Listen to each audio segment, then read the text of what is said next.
Alléluia. Et bien-aimés dans le Seigneur Jésus-Christ, nous avons promis que nous aborderions le thème aimer Dieu de tout son cœur, de toute son âme.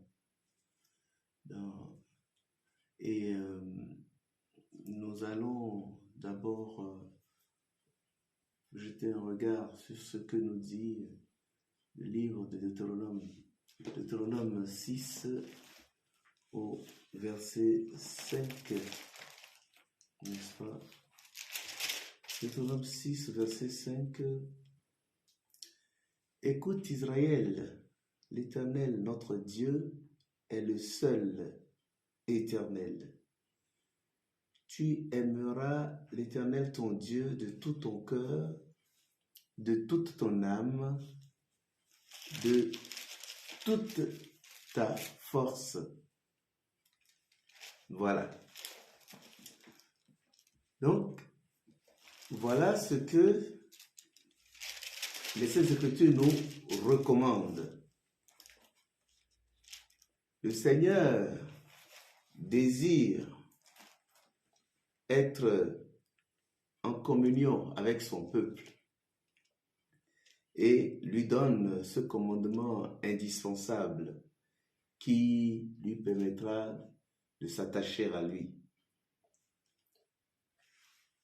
En répondant à son amour par l'amour, la reconnaissance et la loyauté, il parviendra donc à aimer le Seigneur et à se réjouir en vivant en étroite communion avec lui.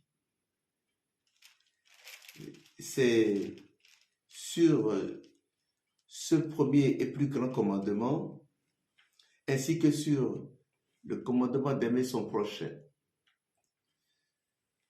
que s'appuie toute la loi et les prophètes.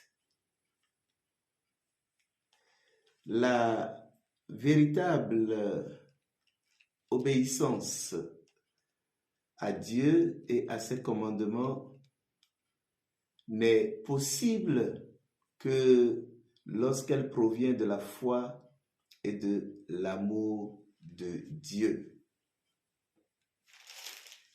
Et nous avons rappelé que c'est l'Éternel notre Dieu, que c'est lui seul que nous devons aimer en priorité. C'est pour cela que le verset 4 de Deutéronome 6 nous disait « L'Éternel notre Dieu est le seul éternel. Il n'y a donc point d'autre Dieu en dehors de lui. » C'est-à-dire que, à travers ce verset, nous avons l'affirmation, n'est-ce pas, que l'Éternel est le seul vrai Dieu. Oui. Et qu'il est tout-puissant entre toutes les divinités que les hommes se sont fabriquées ou établies au cours des siècles. Notre Dieu, donc, doit être l'objet, le seul objet de l'amour et de l'obéissance de tous les croyants.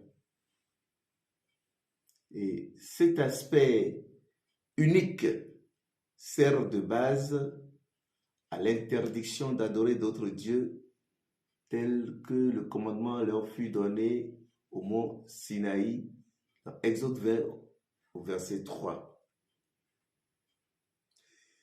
Il ne contredit pas la révélation donc du Nouveau Testament selon laquelle Dieu, bien qu'étant un par essence, se manifeste au travers de la Trinité, c'est-à-dire le Père, le Fils et le Saint-Esprit.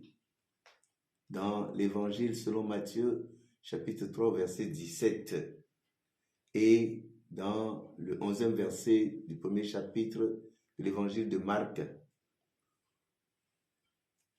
Bien-aimés dans le Seigneur, nous disions tantôt que pour ce qui concerne les commandements, le Seigneur voudrait que nous les ayons dans notre cœur. Nous les ayons dans notre cœur. Parce que Dieu désire ardemment que ces paroles demeurent dans le cœur de son peuple. Comme nous le rappelle le verset 91, verset 11 du psaume 119 et dans le verset 33 de Jérémie 31. D'ailleurs, l'apôtre Paul affirme de façon explicite que la parole de Christ habite parmi nous abondamment. On peut lire Colossiens 3, verset 16 ou 2 Timothée 3, verset 15 à 17. Alors, cela ne peut être accompli qu'en sondant chaque jour continuellement les Écritures, tel que le psalmiste dit dans le psaume 119, verset 97 à 100. Et dans Jean 8, verset 31 à 32.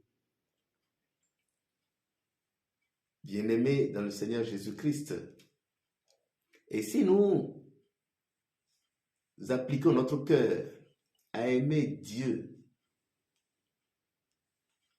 profondément, sincèrement, avec